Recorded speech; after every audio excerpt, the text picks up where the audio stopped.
teman-teman semua ya, jangan lupa order. Nanti kita tampilkan tayangannya, nama produknya apa, nomor telepon, teman-teman sekota Cilegon bisa deliver order atau bisa datang langsung pesan untuk kebutuhan-kebutuhan misalkan acara.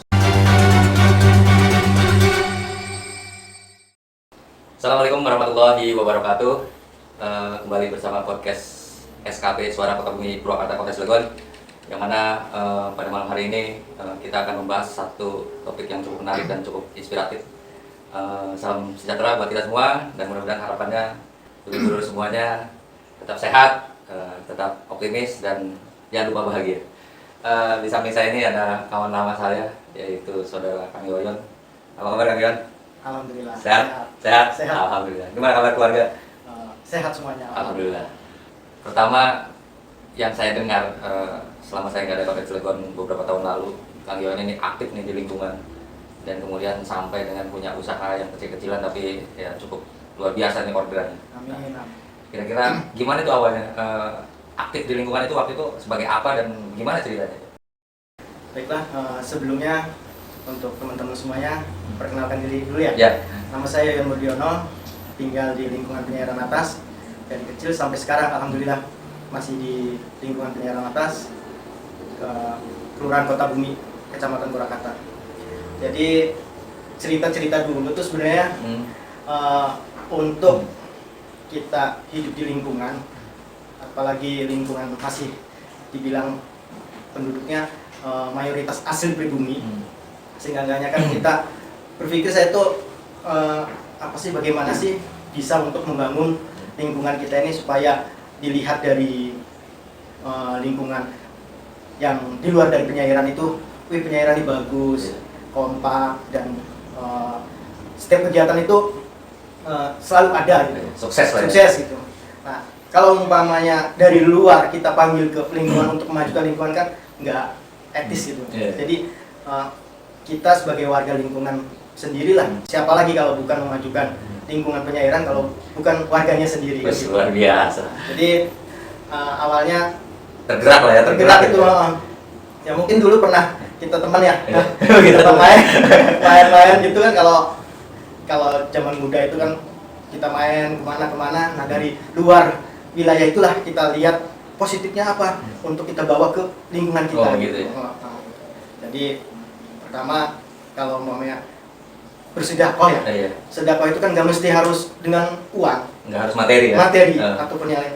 Nah, berhubung saya bisa bersedekahnya dengan pikiran saya, dengan tenaga saya untuk memajukan lingkungan penyairan ini supaya bagus, untuk maju ya. Apalagi zaman-zaman sekarang kan pemuda itu kan harus benar-benar diawasi tuh Mas. Kalau nggak kita awasin kan akhirnya berdampaknya ke negatif ya. Minuman lah, narkoba segala macam. Nah, itu. Jadi kita sebagai, bukan saya sendiri sih, saya ajak teman-teman yang lainnya. Ya seumuran saya ajak, yuk gimana caranya ini untuk memajukan lingkungan kita. Adapun pada waktu pernah dulu saya menjadi RT juga di sini. Pernah jadi RT nih kan. Ini belum apa-apa udah matang nih ya kan, artinya memang pengalamannya cukup luar biasa nih.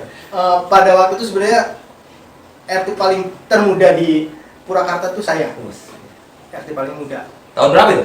2005-an ya. 2005 sampai kurang lebih lah itulah kayaknya. Satu periode apa berapa periode? Satu periode. Satu periode. Cukup. Karena pada waktu itu kan kekosongan. Ada kekosongan. Karena RT-nya meninggal. Terus maka dari itu, dari kesepuan, musyawarah, terus dipilihlah, udah Yoyon aja yang nerusin gini. Tapi tidak perorangan yang nunjuk. Kita kumpulin masyarakat. Sepakat. Ya, Bapak meminta untuk menjadi ketua RT. Ya itu. Ya, alhamdulillah sih dari saya jadi RT itu kan untuk penerangan jalan. Saya konfirmasi sama dinas tata kota. Luar biasa. Ya tadinya jalan-jalan di penyairan itu gelap. Sekarang terang. Alhamdulillah terang. Iya. Karena biar mencegah hal-hal yang negatif lah ya, kayak pencurian atau segala macam kan gitu. Terus aspal. Jadi program itu terus dibuat ya, diajukan ya. Ya itu. Jadi untuk untuk warga sekitar juga dulu kan belum, kalau kita tidak sebagai pengayom masyarakat tidak meminta yuk untuk jati diri kan, kalau motor ibaratnya harus ada surat-suratnya. Nah, orang pun harus ada surat-suratnya. Oh, gitu. Legalitas ya. Nah, itu, karena jangan, ya. jangan sampai pas pada waktunya dibutuhkan dia bingung. Contohnya apa nih? Legalitas seperti apa nih? Kartu kakak. Oh, kartu keluarga ya. Kartu keluarga, KTP. Nah, pada waktu dia perlu pasti bingung, pengen cepet-cepet. Nah, yang disalahkan siapa? Dinas terkait. Artinya nggak bener lah kelurahan. Jadi artinya Kang Yohan waktu itu punya inisiatif mendorong masyarakat untuk membuat satu surat seperti KTP, KK. Dulu banyak juga yang belum punya dulu. Dulu itu awal-awalnya EKTP. Awalnya EKTP itu sangat mudah. Sebenarnya di Cilegon itu semuanya sangat mudah. Sangat mudah dan tidak dipersulit. Untuk pengurusan itu ya. Pengurusan itu. Saya kolektif semuanya yang nggak, bahkan yang mau dia punya keinginan naik haji kan harus ada akte. Iya. Nah, orang tua-tua kan yang dulu itu banyak yang punya akte. Punya akte. Gimana itu? Nah, saya konfirmasi sama dinas pendudukan. Karena dinas pendudukan, oh Pak harus begini-begini. Dikasih tahu, oh saya bikinin lah semuanya. Alhamdulillah kan yang tadinya punya rencana ingin naik haji segala macam bisa tercapai. Nah, itulah. Jadi saya itu sebenarnya dijadikan hobi ya Mas. Hobi aja dulu untuk kemasyarakatan. Kalau umpamanya kita memikirkan kesibukan masing-masing, semua juga sibuk ya? Sibuk, susah. Baru dari bangun tidur aja udah aktivitas ya. Oh ini pribadi aja ya, pribadi individu aja ya. Iya. Jadi kalau umpamanya nggak kita punya hobi seperti itu susah. Iya. Jadi gini, Kang Yohan, saya potong sedikit nih karena memang ini ternyata gaspol terus nih Kang Yohan, luar biasa ya. Artinya mencintai atau berinteraksi langsung, berperan aktif di lingkungan itu jadikanlah suatu hobi. Hobi itu. Jadi kalau misalkan dulur-dulur semuanya yang ingin berkecimpung di lingkungan, yang mau berkontribusi mengangkat derajat masyarakat di lingkungan menjadi lebih baik, lebih maju, maka tanamkan jiwa-jiwa hobi itu di diri masing-masing. Karena kalau nggak ada itu mungkin berat. Berat. Ya, apalagi upahnya berapa itu? Ada upahnya nggak ya? Waduh. Tapi nanti upahnya itu nggak langsung. Oh, nggak langsung ya? Apa bentuknya apa nih? Bentuknya itu ada, kita balik lagi ke yang Maha Kuasa ya. Allah kan nggak diam, nggak tidur. Nah, jadi saya sudah maksudnya sudah merasakan gitu ya. Manfaatnya dari hobi saya seperti begini-begini. Belum tentu umpamanya saya ngebantu Kang Beno. Kang Beno, saya nggak mengharap Kang Beno membantu saya. Lebih dari Kang Beno, 1-2 orang memudahkan saya untuk jalannya. Luar biasa. Artinya segala kemudahan itu kalau misalkan kita mau berkontribusi, maka jalan itu akan lancar. Insya Allah. Insya Allah. Jadi gini, lanjut Bang Yohan. Pertanyaan selanjutnya, dengar-dengar kan aktif di lingkungan tadi kan ya. Kesini-sini tuh katanya Kang Yohan itu saya dengar-dengar punya usaha nih. Punya usaha ya kan, yang mungkin juga bisa berbagi dengan kita ini bahwa tidak hanya memikirkan lingkungan aja, tapi juga untuk keluarga pun ada nih. Salah satunya adalah usaha untuk meningkatkan pendapatan, mungkin pengkualitasan secara ekonomi keluarga, mungkin salah satunya punya usaha. Usaha apa nih yang punya ini? Sebenarnya usaha saya ini semua, makanya dengan acara ini benar-benar mantep. Kang Beno, dengan acara ini saya ingin berbagi juga sedikit kepada teman-teman. Sebenarnya semua orang itu punya jiwa usaha. Cuman pikir saya, kalau jiwa usaha yang akan kita geluti ini harus sesuai dengan kemampuan saya. Banyak orang yang gagal usaha karena dia tidak punya kemampuan itu. Wah, luar biasa ya. Kayaknya sih. Ngeri bahasanya. Kayaknya. Lanjut. Karena saya sebenarnya dari usaha apalagi zamannya pandemi kayak gini ya. Orang-orang pada bilang cari usaha cari uang susah. Terus mau begini susah, mau begini susah. Karyawan juga yang gajinya udah ini dipotong, dikurangin. Sebenarnya itu kalau umpamanya kita tarik sedikit ke belakang, dari ujian-ujian itu kita lihat untuk pembelajaran kita sebenarnya pembelajaran kita supaya kita itu tidak malas. Kalau umpamanya kita nyangkul, kalau nyangkul umpamanya di sini, kita nyangkulnya di sini aja. Gimana kita mau bisa satu kotak sawah kita bisa selesaikan? Jadi dengan semangatnya menyangkul itu kita harus semangat lah ibaratnya. Nah sekarang kan ada media sosial, nah kita gunakan itu manfaatnya. Untuk usaha ini sebenarnya sih mulainya sih dari sebelum pandemi. Sebelum pandemi ya? Usaha apa itu awal-awal? Ayam gepuk sih sebenarnya. Ayam gepuk ya? Ngikut orang, ayam gepuk. Masa sih orang bisa, saya nggak bisa kan? Padahal kan bumbunya sama seperti itu. Mudah lah ya, kelihatan. Nah, kenapa nggak bisa kan? Kita kan kata orang koki-koki mah. Cek, master chef. Master chef ya. Walaupun katanya barangnya sama, bumbunya sama, kalau tangannya yang beda, itu beda mas. Jadi beda ya? Beda rasanya. Gitu. Nah, seperti tadi yang pertama bilang itu, kalau kita hobi untuk bersedekah di lingkungan, insya Allah teman-teman semuanya ya dimudahkan. Kalau kita punya niat baik, usaha nih pasti dimudahkan. Kayak saya nggak ada yang namanya bisa masak, bisa usaha segala macam ini. Promosi apa lagi ya? Itu kata saya, Allah kan nggak tidur, nggak diem, pasti melihat. Yang penting kita ikhlas. Susahnya ikhlas tuh emang susah benar ikhlas tuh. Jadi begini, saya belum berani menyimpulkan apa-apa, cuma seperti yang tadi disampaikan bahwa ketika kita memiliki hobi itu diniatkan secara ikhlas, dijalankan secara penuh sukacita juga, maka jalan-jalan itu akan terbuka lebar, apapun yang kita inginkan selama itu hal masih positif. Apalagi kita mau punya usaha, gitu. Apalagi kita mau punya usaha, maka jalan itulah yang akan menentukan kita berkembang atau tidaknya. Dari jiwa-jiwa tadi berani terjun langsung ke lingkungan, door to door, ketemu banyak orang, beda pemikiran dan sebagainya, tapi ternyata banyak hikmah di balik itu ya. Ternyata banyak hikmah di balik itu. Kemudian ini Kang Yon, kegiatan usaha apa aja yang dilakukan saat ini selain bekerja? Misalkan Kang Yon ini bekerja, punya usaha kecil-kecilan tadi yang namanya ayam gepuk tadi ya. Itu bagaimana nih mengatur strateginya nih, misalkan dalam masih lagi kerja, usaha jalan, itu seperti apa itu? Sebenarnya kalau usaha di rumah itu kan membantu istri. Jadi istri yang menjalankan, terus di samping itu pizza Faiz juga, kalau mamanya istri udah ngupload di FB pasti banyak juga yang minta. Oh, jadi punya produk lain selain ayam gepuk? Iya. Apa itu? Pizza Faiz. Oh, pizza Faiz. Mungkin jadi beda manajemen apa masih satu manajemen? masih satu.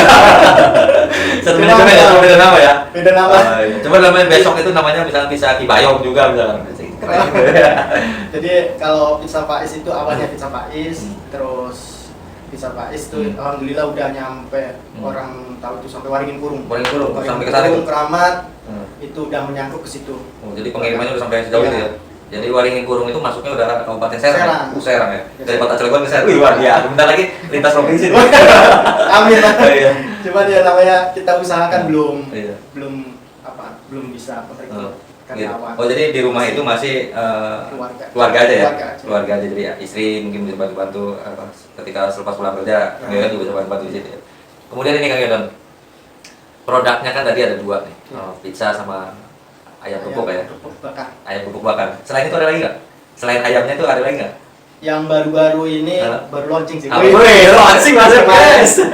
Dan alhamdulillah diterima sama teman-teman semuanya itu gurami bakar. Wih, gurami bakar ini. Teman-teman semua ya, jangan lupa order, nanti kita sampaikan tayangannya, nama produknya apa, nomor telepon, teman-teman sekota Cilegon bisa order atau bisa datang langsung pesan untuk kebutuhan-kebutuhan, misalkan acara syukuran, acara misalkan mau berbagi dengan tetangga dan sebagainya, monggo silakan untuk bisa order nih, nanti ditayangkan nama produknya. Oh ya, ayam Kibayong, gurame, dan pizza Faiz. Pesan sekarang, enak lah. terlepas nama produk nih, pasti ada filosofinya, berarti ada jalan ceritanya kenapa nih. Dari pizza dulu, kenapa namanya pizza Faiz? Kalau pizza Faiz itu nama anak yang kedua. Anak kedua. Kenapa nggak anak yang satu? Beda lagi kalau anak satu. Kalau anak satu kan nama warung. Oh, nama warung. Wah, luar biasa. Jadi warung saya itu. Oh, jadi punya warung itu di rumah itu warung. Warung juga, bikin pizza juga, bikin ayam gepuk. Ini ngatur gimana, luar biasa ya. Benar ya, kalau mamanya ngelihat semua itu usaha kesibukan itu, kalau dia itu kayaknya nggak mungkin yang ngerjakan saya sama istri. Oh, pasti harus ada yang bantu. Pasti ada yang bantu. Cuman alhamdulillah semuanya bisa tercover. Itu luar biasa. Terus kembali tadi tuh. Anak nomor satu namanya? Nama warung Fatir. Warung Fatir. Anak kedua? Faiz. Pizza Faiz. Terus yang ayam gepuk ini? Itu namanya apa? Kibayong. Oh, Kibayong. Nah, Kibayong gimana sih? Seperti apa ini? Sebenarnya emang banyak yang nanya sih, kenapa sih Kibayong? Nggak ayam yoyon atau apa ini? Karena kalau satu nama, orang kan pada melihatnya kan banyak yang bikin nama-nama kuliner itu yang macam-macam, bikin tertarik. Mungkin saya larinya unik ya, supaya orang gampang ini ya, ingat gitu ya. Tapi saya nggak macam-macam karena Bayong itu panggilan kecil sih. Bayong itu apa? Bayong itu panggilan kecil saya. Dulu tuh waktu kecil tuh senangnya itu dulu kan di Pleneran tuh banyak Kobakan. sawah, Hmm. segala macam, ikan lele, betik, segala bayong. Nah, bayong. Nah, bayong itu hobinya saya, senangnya saya itu ikan bayong tuh. Sampai waktu itu sakit, saya kepengen ikan bayong dibeliin sama almarhum bapak itu. Hmm. Langsung sembuh. Oh, sembuh ya. Karena sebenarnya mah kepengen aja gitu kali ya. Iya. Namanya orang sakit kepengen makan ini sesuatu. Wah. Jadi namanya itu teman-teman semuanya dulu namanya itu yang sudah dikenal banyak masyarakat itu namanya kibayong. Jadi kibayong itu juga punya arti dan makna. Bayong itu kalau sebutan orang Cilegon itu gabus, kalau Gabus. bahasa ikan gabus. Ikan gabus nama nasional di daerah lain rata-rata dikenal dengan nama gabus, kalau di Cilegon itu bayong. Gitu. Dari nama-nama tadi itu kan ya cukup unik ya. Pertama warung itu nama anak pertama, anak kedua pizza. Pizza. Terus Usaha. punya usaha ini kibayong. Ada rencana lain nggak? Aku mau buka apa nih? Coba dulu. Belum. Tinggal rekrut ya, Ah, membesarkan rekrut ya, kalau bisa ya. Rencana saya kan itu kalau umpamanya Ini berkembang ya. lagi Hmm. sama Allah itu bisa berkembang. Hmm. Ya biar menciptakan apa? Lapangan pekerjaan ya. Lapangan pekerjaan. Luar biasa. Untuk pemuda penyairan. Luar biasa ya, Bang. Ada lagi mau yang mau diceritain juga? Gak apa-apa. Jadi kalau untuk medsos Hmm. ini sebenarnya dalam masa-masa pandemi ini ya teman-teman semuanya mudah-mudahan bisa meniru. Kalau kan kita punya HP, Iya. punya FB, Hmm. punya WA. Nah, kita gunakan itulah Manfaatkan itu alat itu ya. untuk usaha kita. Hmm. Ya, untuk teman-teman yang kita kenal ataupun yang baru tahu kita langsung simpen, kita kirim. Tapi alhamdulillah dengan alat bantu seperti ini kan zamannya usaha online ya Mas. Jadi dengan pesen mereka, apalagi pandemi ini kan nggak boleh keluyuran kemana-mana. Nah, kita usaha ini kita jalankannya kalau pemesanan itu kita antar ke rumah masing-masing. Gitu ya, jadi ada peluang lah sebetulnya ya. Ya, itu benar. Iya. Nah, Yon, ini kalau kita lanjutkan obrolannya kayaknya nggak bakalan tuntas sampai besok pagi gitu ya. Artinya memang luar biasa. Saya sendiri juga cukup kagum bahwa kawan kecil saya ini udah cukup luar biasa berbagi ceritanya, dan saya juga cukup terinspirasi juga bahwa apapun yang kita lakukan selama itu ikhlas, selama itu kita jadikan hobi, kesenangan, bahkan pasti berbuah bisa jadi peluang. Peluang itu bisa peluang ibadah amal, peluangnya itu juga peluang bisa usaha dan membuka jalan-jalan, diberikan jalan selama kita hidup, bisa jadi seperti itu. Artinya gini Kang Yon, saya cukupkan obrolan ini. Oh ya. Mudah-mudahan nanti lain waktu saya undang lagi Amin. untuk berbagi atau bisa mengajak kawan-kawan yang lain yang bisa menginspirasi kita ini bahwa kita membutuhkan cukup banyak yang untuk kita undang, bahwa Kota Cilegon ini sangat membutuhkan tokoh-tokoh inspiratif, ya tokoh muda, baik laki-laki maupun perempuan, baik pemuda-pemudi, bahwa silahkan berbagi melalui cerita. Bukan berarti apa yang kita sampaikan ria, ujuk dan sebagainya, Iya. tapi dalam rangka mengajak dan mendorong bahwa kita bisa bertahan dalam kondisi apapun selama kita punya niat yang baik, positif, maka apapun itu bisa kita lakukan. Mungkin itu aja obrolan kita yang cukup baik ini dan cukup bermanfaat. Mudah-mudahan di lain waktu kita bisa menghadirkan kembali kawan-kawan atau saudara-saudara lain yang bisa dan mau berbagi di podcast KSP Suara Kota Bumi Purwakarta Kota Cilegon ini. Mudah-mudahan tidak bosan-bosan juga untuk terus melihat, menonton, dan jangan lupa di subscribe supaya kita juga terus berkembang. Mudah-mudahan ke depan juga kita punya sponsor nih Kang Yon, doain. Amin. Mudah-mudahan kita juga punya sponsor atau narasumber yang mau secara sukarela hadir dan berbagi dengan kami di KSP. Mungkin itu aja, terima kasih. Lain waktu kita berjumpa lagi dengan tema dan topik, bahkan narasumber yang berbeda, dan mudah-mudahan bisa terus berkembang KSP di Kota Cilegon. Terima kasih. Assalamualaikum warahmatullahi wabarakatuh. Waalaikumsalam warahmatullahi wabarakatuh.